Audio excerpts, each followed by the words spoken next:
Hi, I'm your host, Jürgen Strauss from Innova.Buzz, and I'm really excited to welcome to the Innova.Buzz podcast today, coming to you from Lisbon in Portugal, Emma Möller, who's an AI strategist, a former diplomat, helping leaders understand and navigate the complex systems of AI to prevent the pitfalls of people not recognizing what's going on around them and being stuck in their thinking, which we were just having a brief conversation about before we started recording. Welcome to the Innova.Buzz podcast, Emma. It's a real privilege to have you as my guest. Thank you so much for having me. Now, I think we've got a lot to unpack today. You run and you founded and run Lumiera. Lumiera, Lumiera. yes. So Lumiera. Yeah, I've got to Lumi get the for pronunciation. light and era for the future. So it means Excellent. bright Yeah. future, Lumi era. Excellent. Well, that was going to be one of my questions. Where did the name Yeah. come from? So, wonderful. Well, before we get started, though, a quick note for our listeners, particularly if you're first or a new listener to the Innova.Buzz podcast. We like to have practical conversations with wonderful guests like Emma and dig into what makes them tick, how they kind of approach their work at a deeper level, and how they overcome challenges, and also how they might tackle things like AI coming down the track at us, and how can we integrate that into our work without losing our humanity. So what I like to do is start with the big picture, dig into stories, then hopefully we can uncover some strategy and actionable ideas that you can take away and perhaps put into action as a result. And at the end, we wrap up with our signature buzz round, which are 3 rapid fire questions I ask every guest. So as a listener, you're here with me, with Emma, and we're all learning together. Emma, I'm really looking forward to this conversation today. I really like your logical and principled approach to preventing the misuse of technology, and I think it's so vital right now with all the changes that are happening and the developments. It does seem to stem from a very clear sense of purpose, and perhaps you can share with us what the impact is you're aiming to make in the world today. Yes, thank you. It does stem from a much deeper sense of purpose. I grew up in a small village with 60 people in the north of Sweden, which means that I was very connected to nature and very connected to animals. We had a little lake right in front of the house, and my main neighbors was the animals in the forest, essentially. And when I moved to Paris when I was quite young, and when I started learning about the world and about the way that we are framing the world through knowledge, I just realized that there's a lot of things that we're missing out on. The deep human experience that I was fortunate to have growing up. And I felt like that was not properly captured by technology and frameworks, because I'm also a lawyer. So I studied a lot to try to understand how the systems of society is matching our reality, and how the systems that we build is also creating the reality that we're in through policy and other types of decisions. So that's basically where this purpose comes from, and it doesn't really matter what I've worked on. It's always a matter of understanding systems in one way or another. So I'm very much a systems thinker, as they call it, and I'm also quite stubborn in wanting to make sure that we adapt these systems to the type of reality that we want to live in and experience. So that is the reason as to why I do this work that I do. Fascinating. Well, it's fascinating that you talk about systems and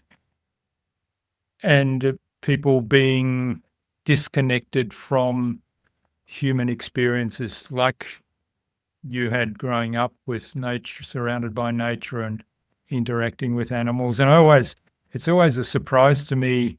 I always reflect on like an interaction with an animal, and we have wild animals here in Australia. We've got lots of wild birds around that actually interact. They're not afraid to kind of interact with people at some level, even if it's like magpies attacking us on the bicycle, um, or some of them are actually very friendly and they'll come into the garden and they'll ask for water in dry spells. They actually know how to get your attention and how to communicate that they're thirsty.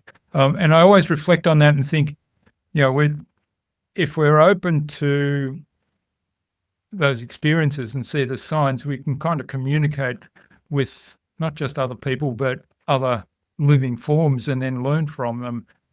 How do you see, once you get into like that ecosystem, perhaps that you talked about when you started studying law and digging into the systems and policies, how do you see that being disconnected from those experiences that Um, to start with, I would say that the reason as to why we are building certain systems is that we need to sort of generalize and categorize and make sure to find a system that works reasonably well. It's not perfect, right?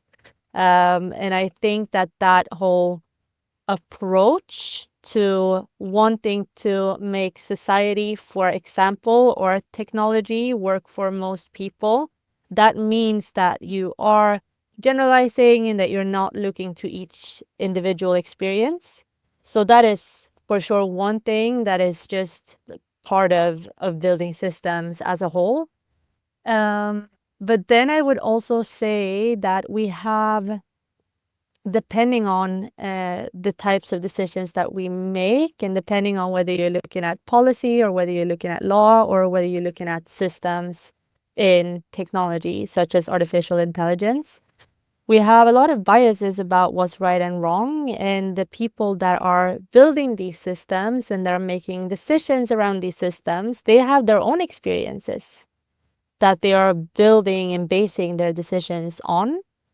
And that automatically means for someone like me, for example, but I'm also not, my experience is not the only valuable experience, of course, but it's an example of an experience that is maybe not the average experience. And it's also not an experience that a decision maker or a lawmaker that sits in Stockholm would have closest to them in their environment. So I think that the generalizations that we make and the different factors that we take into consideration when we are making decisions and when we are designing systems, as well as our own personal biases that comes into it, that does create a disconnect in so many ways. And then we have the economic factors as well, as in what are the things that we value and that we are incentivized to do, and what is it that we're not incentivized to do and value in the economy today.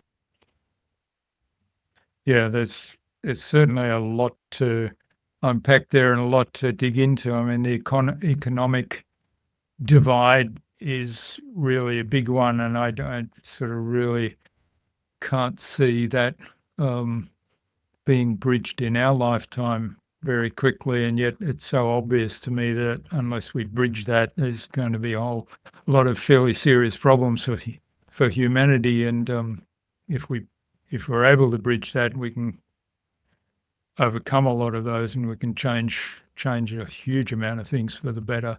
But then there's the education stuff. One of the things that I'm curious about, and I keep asking myself, certainly at a personal level, if I'm using AI a lot, which I do, am I diminishing my ability to think, or am I diminishing my ability to think critically? And how do we guard against that? And then also thinking of kind of the generation that's coming through school now and getting to the point where they're about to start a career or a life journey in the adult world. What are the skills that they should be building or looking to build as kind of AI takes over a lot of jobs that we've had in the last 20 or 30 years? Yeah, so to start with, looking at AI taking over jobs is maybe something that I'm not sure that it will. I'm sure that it will reshape the workforce and that it will have us focus on other skills and other tasks. And I think that that is happening much earlier than we see AI completely replacing jobs in the short term. I think in the long term, we're going to see a quite big change, but we don't know what that change is going to be yet. And it's also up to us to look at the change that we want to create, right? Also through the ways that we're using this technology.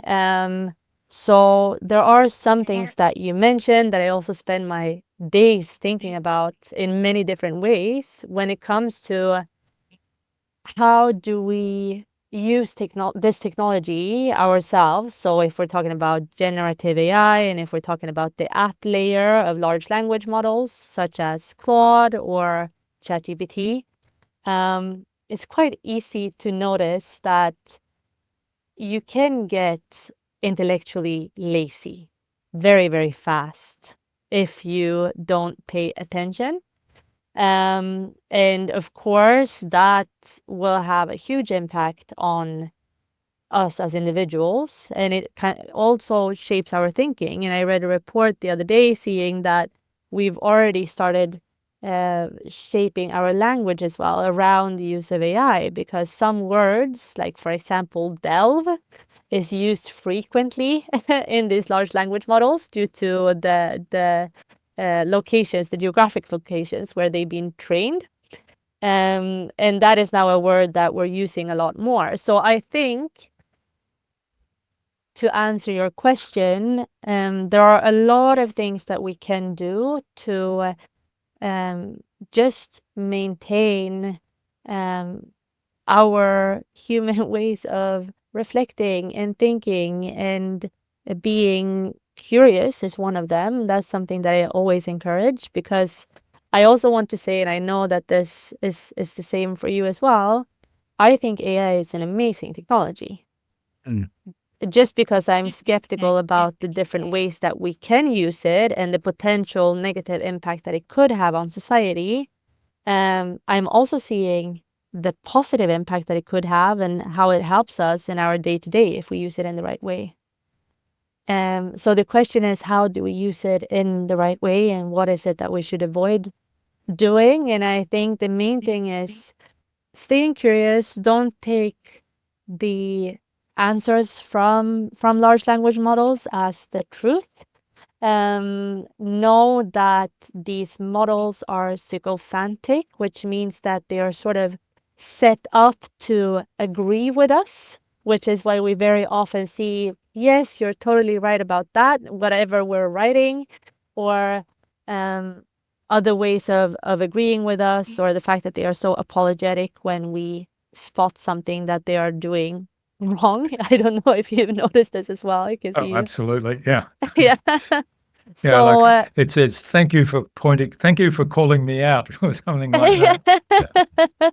exactly. Always Yeah. so cheerful. And I think, to me, it's a matter of literacy, which is also why we have this newsletter at Lumiera, where we are writing so much about the way that technology works for decision makers, but also the way that it connects with our reality, how it impacts our mental states as well.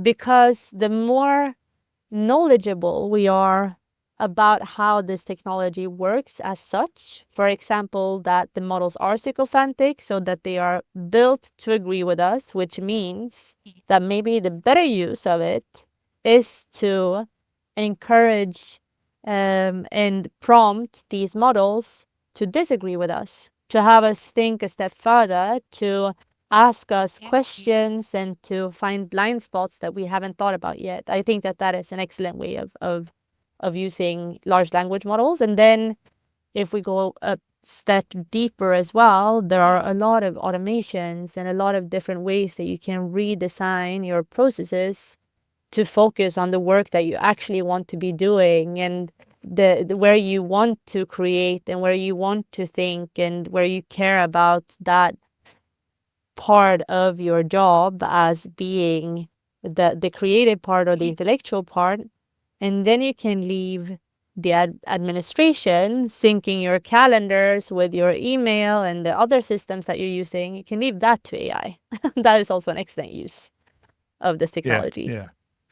yeah. There's lots of great points there, and I like to, particularly if I'm thinking through a strategy or something and using AI for that, I like to test it and say, okay, I want you to argue that what I've just told you is a really stupid idea, and I want you to tell me why it's a stupid idea, and I want you to point out where the flaws are in the idea, and then it'll come back and it'll give me generally somewhere between 3 and 5 points, and I ask it, are there any more, until it kind of starts repeating itself, and I know, okay, it's kind of reached its limit, and then I'll tell it, now I want you to tell me how I can proactively minimize the risk of these things happening in my original strategy, or how can I adapt my original strategy so that these things don't happen.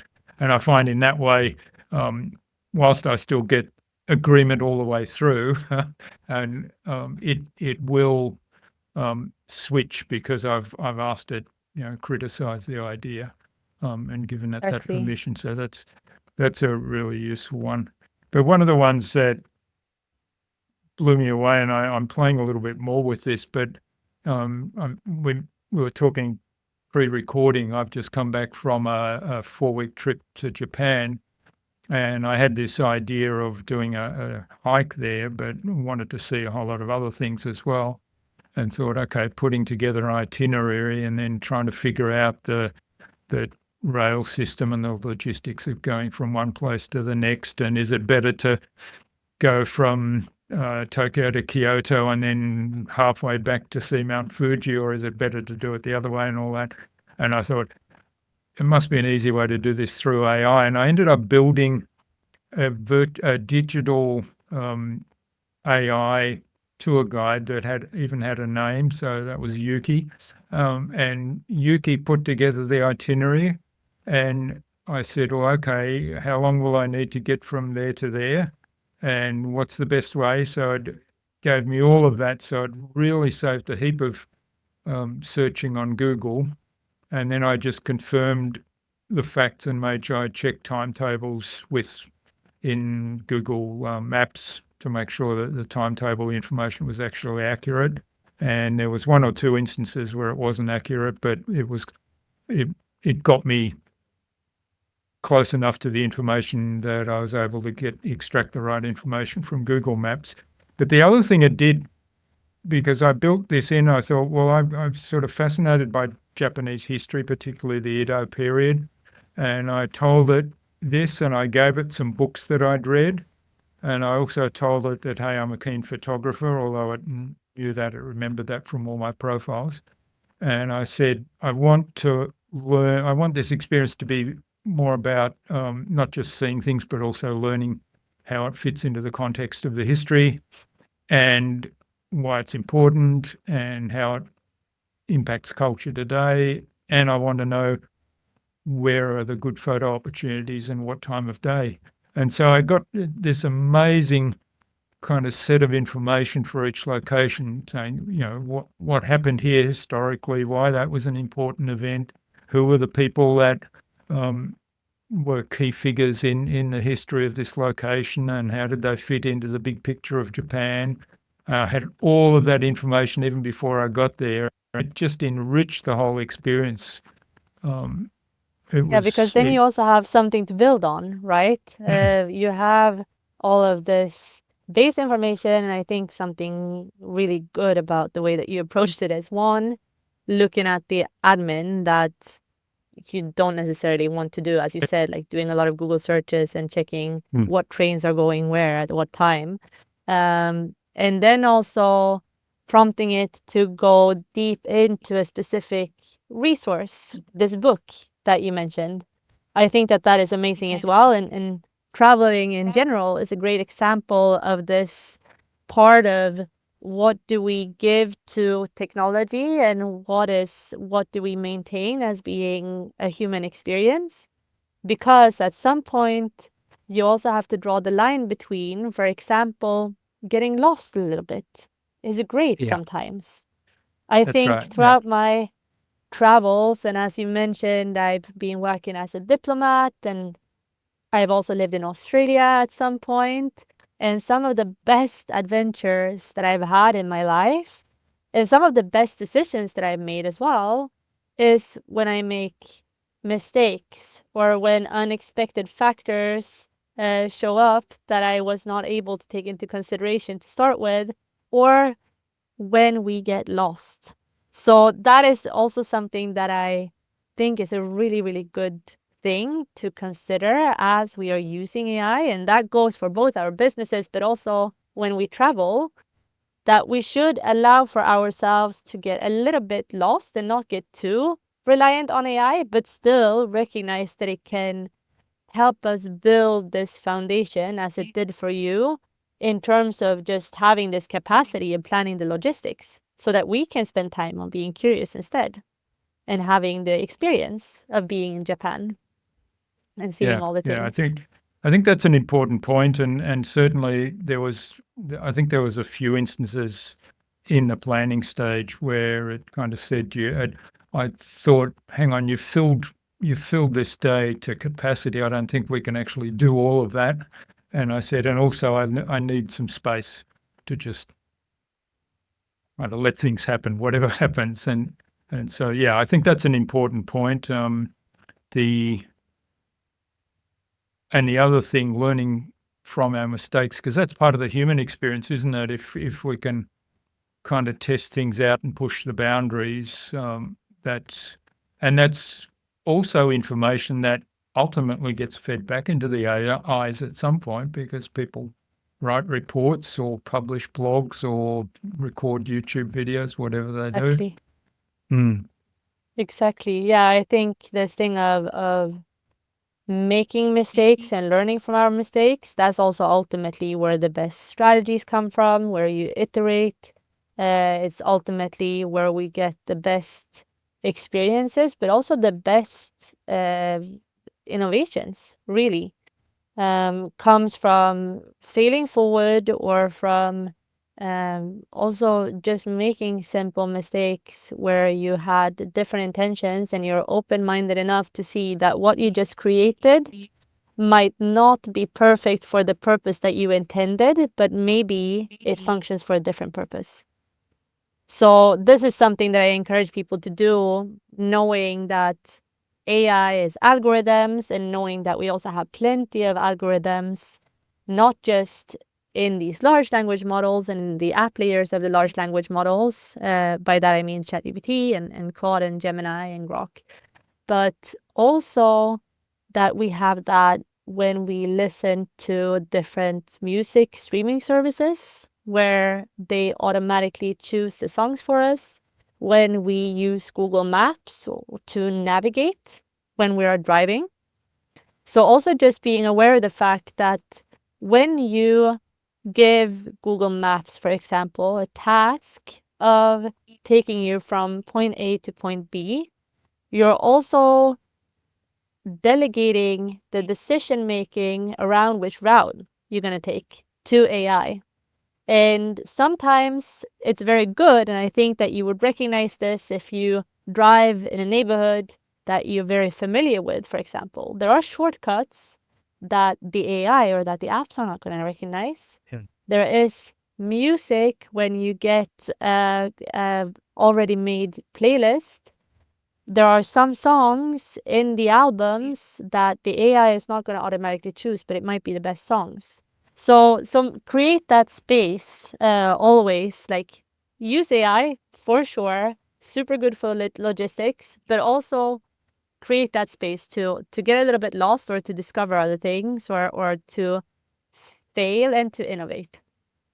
Is what I would say. Excellent. Excellent. Well, you talked about algorithms and how they're shaping our culture, and I think we're seeing a lot of that in social media world as well, which is a whole nother conversation.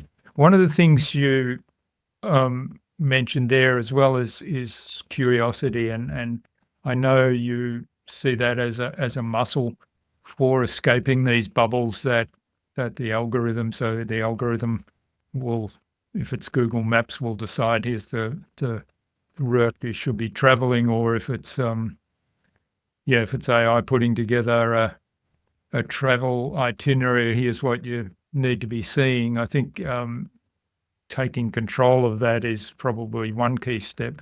Talk to us a little bit about building that curiosity at the same time that we're using these tools. Yeah, so I believe that the best way of building curiosity comes from talking with other people and spending time in nature, or also just putting down our phones or putting down our screens and seeing things for what they actually are, and also not maybe being so fast always to take up our phones to Google for the exact right answer. And so allowing for imagination. I believe that reading is massively important, and that is a skill that we should all hold on to. So in general, just also listening through, if you're listening to an album, listen to the full album. Don't just listen to your favorite song, because if you go deeper into anything, regardless of what it is, but if it has been created by another human being, or if it is created by nature as well, we are going to expand our reality. And that is what is crucial for using these AI tools, because they are essentially just a mirror of our own awareness. So it will only reach as far as our own awareness goes.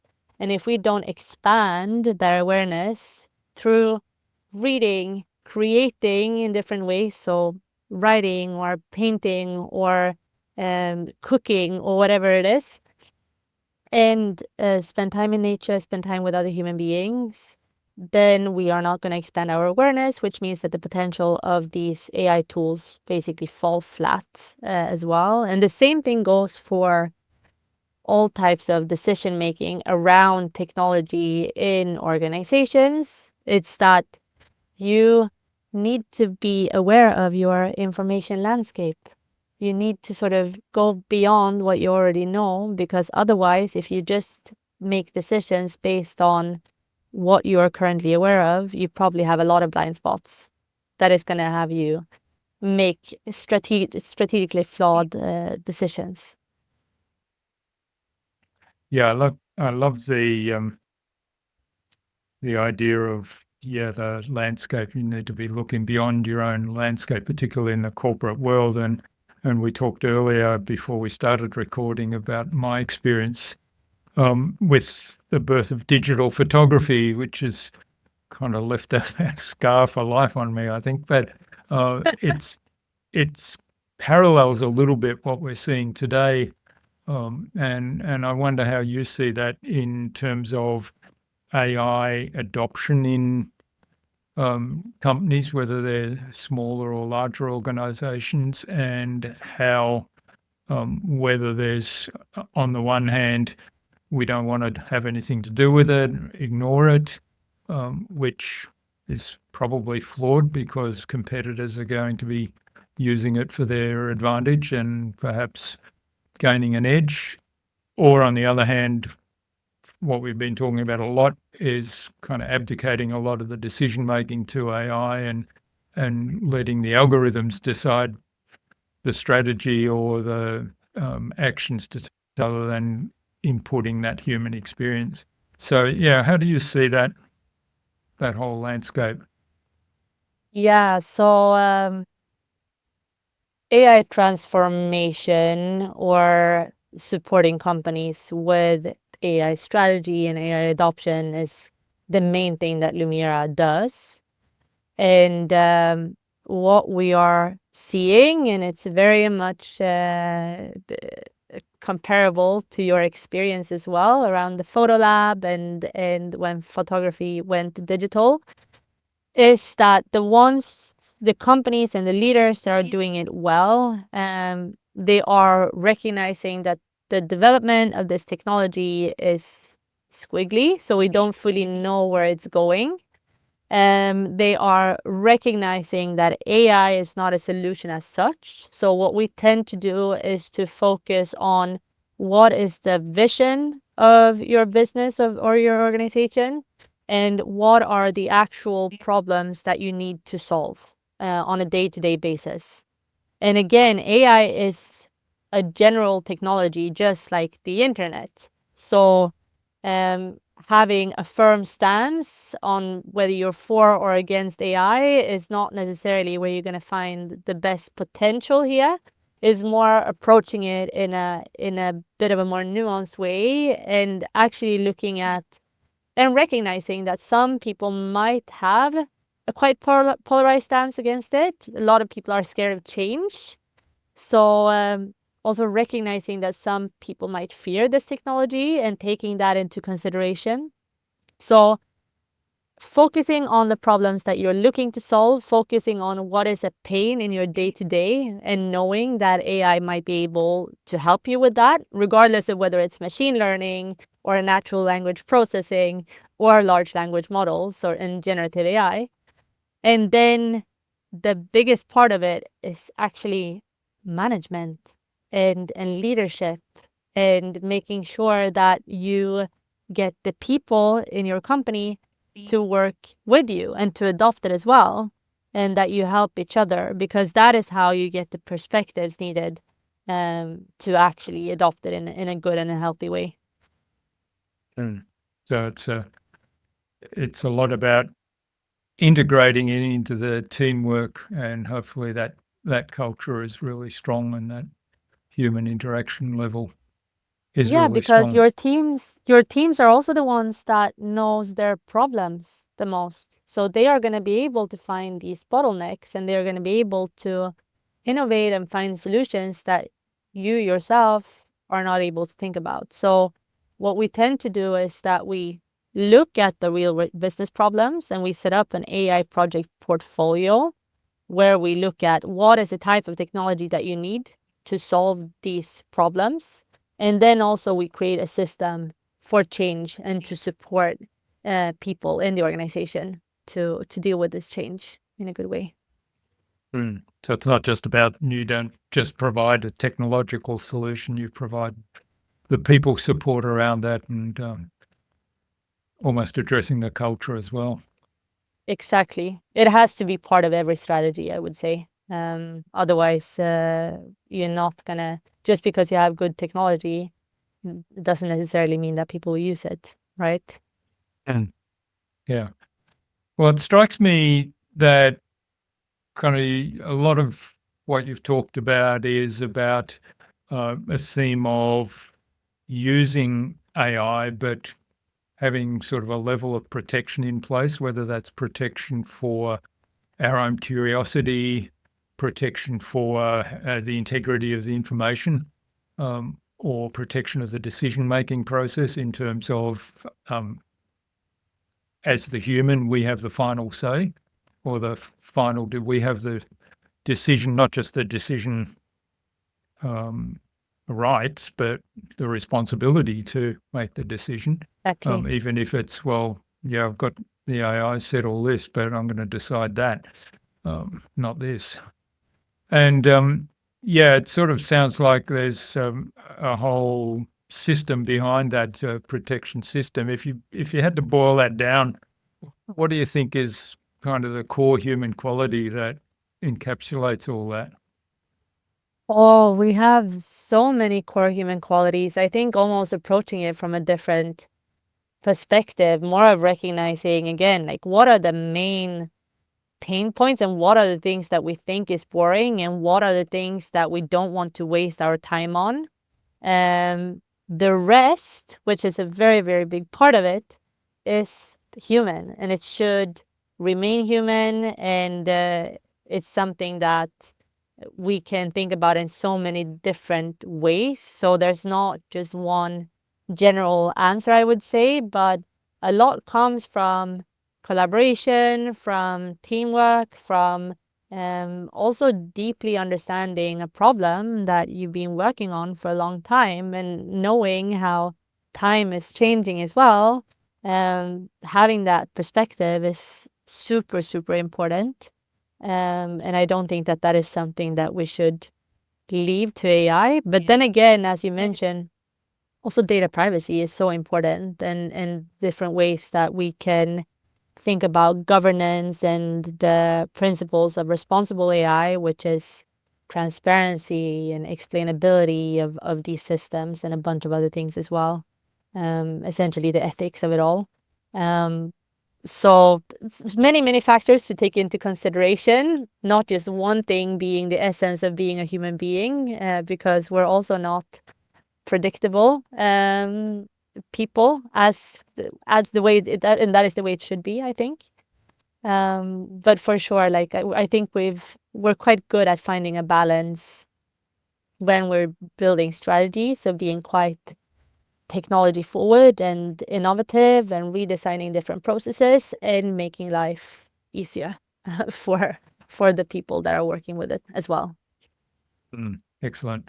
Well, the idea of ethics and privacy, probably two entire episodes, if not more than that, themselves. And I know certainly in Europe, they've been at the forefront of internet privacy for a long time, and the GPDR laws in Europe are kind of the global standard now, even though they're not necessarily applied all around the world. So it would be interesting to find out what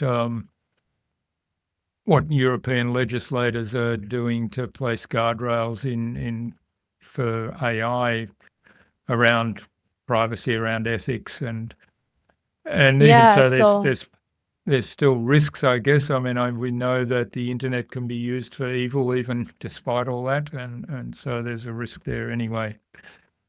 yeah, and you have a point there also, because what we've learned from building the internet, we did not build the internet in a very good way, to be honest. Like there's lots of potential, both when it comes to internet and social media as well, that we can learn now that we are adopting AI. So what are the things that we don't want to see again? I mentioned before that we've had huge impact on mental health, especially when it comes to social media.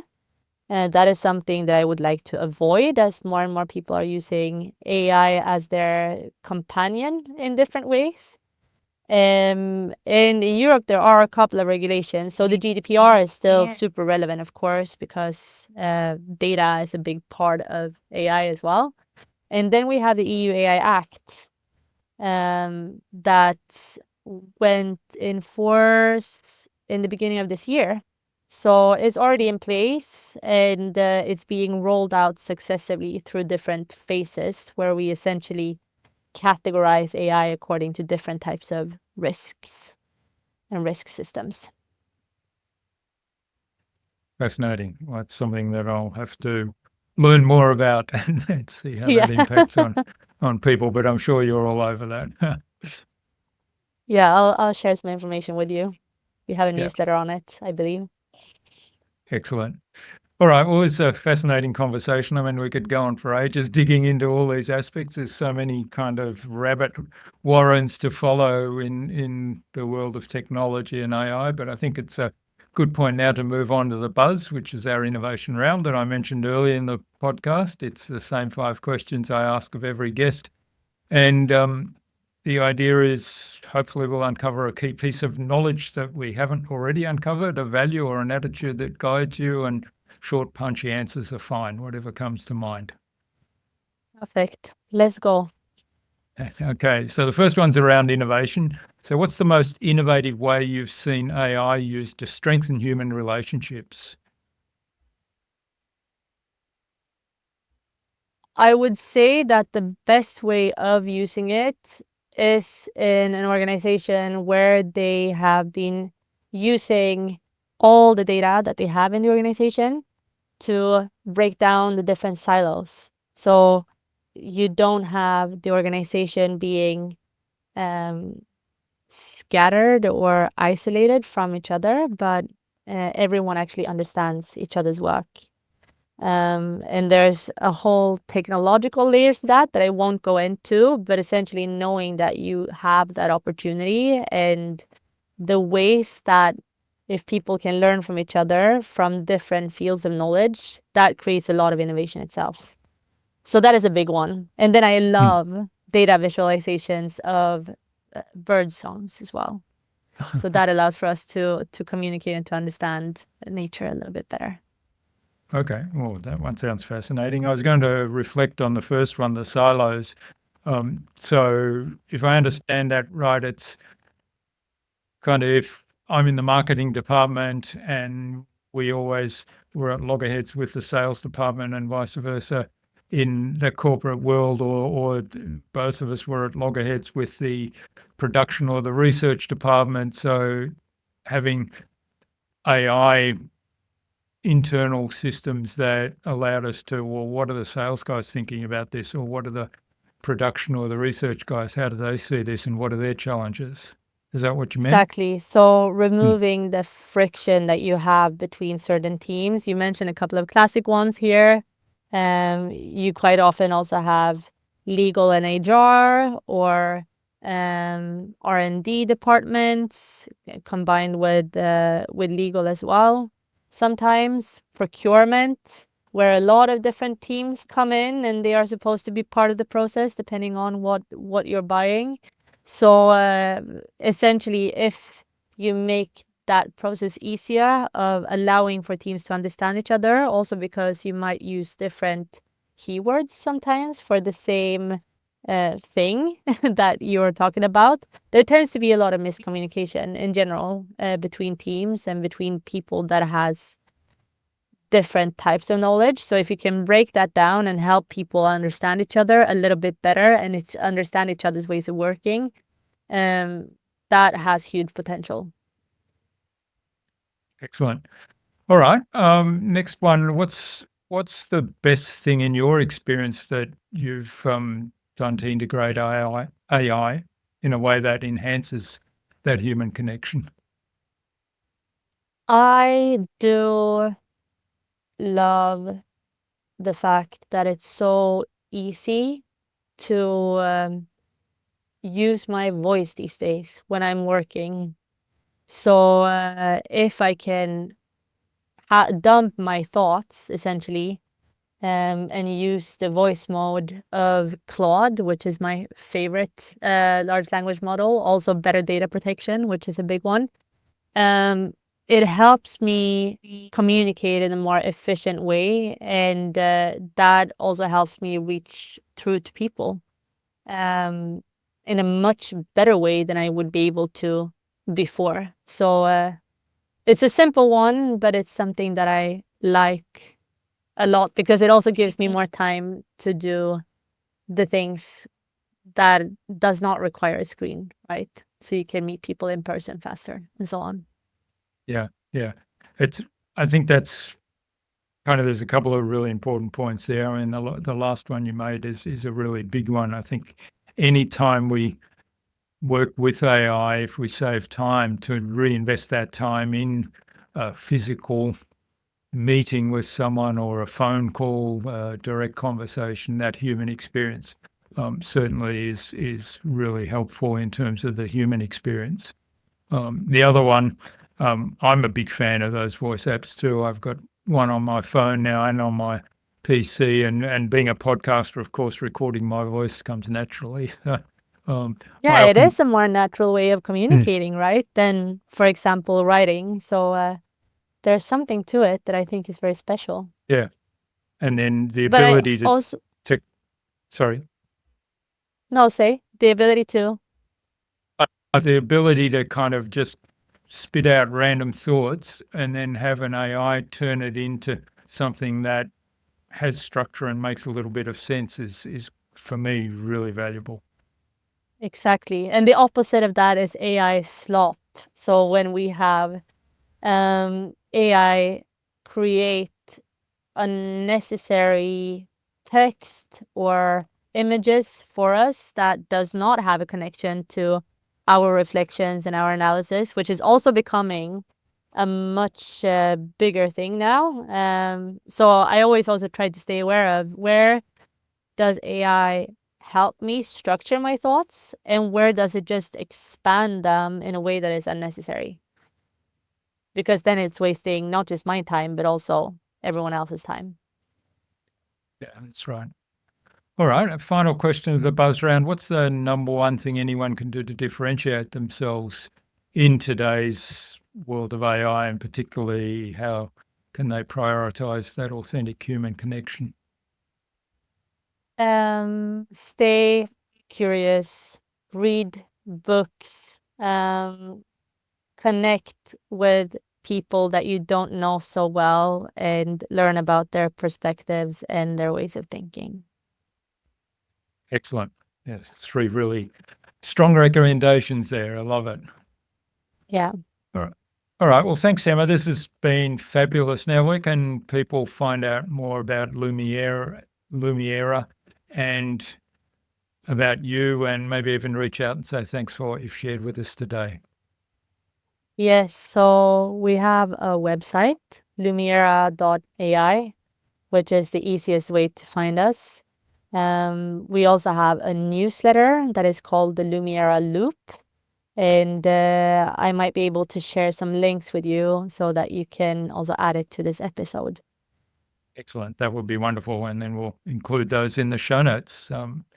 So, as we wrap things up, what's a specific action you think our listeners should take out of our conversation today? Something that they can perhaps apply immediately? Start, if you haven't already, start using AI, start thinking about the space that you can create to also remain curious and to make mistakes sometimes, because that's super important. And go out, have a walk, enjoy nature, get some fresh air. Yeah, wonderful. Those two really strong points. So save some time on a little activity with AI, and then take that time and go out for a walk, maybe even with somebody else where you have a in-person conversation. Exactly. Excellent. Well, thanks so much, Emma. I've really enjoyed our conversation today. All the best for the future, and please do stay in touch. Thank you so much. And yes, we'll stay in touch for sure.